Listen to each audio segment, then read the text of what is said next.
Баршаңызға қайырлы күн достар, менің каналыма қош келіпсіздер. Мен сіздерге бүгін өріктен қысқа жабуға арналған өріктің 100% табиғи шырын жасауды үйрететін боламын. Міндетті түрде видеомды соңына дейін қарап, менің арнама жазылмаған болсаңыз, міндетті түрде арнама жазылып алыңыздар. Алдымен бізге осындай өріктер қажет болады. Қыздар, негізі өріктің бір шеттері ұрылған немесе езілген болса, онда тұрған ештеңе жоқ. Оны да жақсылап жуып, ортасындағы осындай дәнектерін алып, дәнектерінен ажыратып аламыз, қыздар.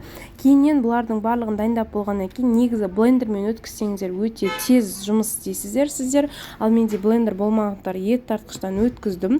Соның полный барлығын өткізіп шығасыздар. Кейіннен осындай қоймалжың пюре дайын болады. Осы пюренің барлығын бір ыдысқа саламыз.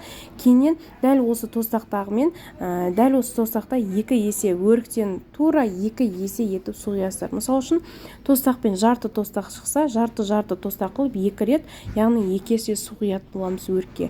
Енді барлығын осындай ситадан өткізіп аламыз. Өйткені міндетті түрде өткізу керек. Себебі оның кішкене сырты өріктің және де осындай өзектері, тамырлар қалып қояды. Осыны бөліп шығару үшін. Енді міне бізде согымыз дайын. Енді осы сокты көрсеңіздер, өте қою, әдемі сок. Оттың астына қоямыз, одан кейін үстіне шекер саламыз. Шекерді және қайсының қанша грамм екенін міндетті түрде жазып қалдыратын боламын. Содан 2 есе, 3 есе қылып жасай берсеңіздер болады. Және де 1 чайный ложка лимонная кислота, яғни лимон қышқылын қосып жіберсеңіздер болады. Bir қайнап шыққаннан кейін осындай қылып көпіршіктер шығады. Міндетті түрде көпіршіктерін алып тастау керек барлығын. Өйткені бұл қалып қойса, банкыңыз атылып кетуі мүмкін, қыздар.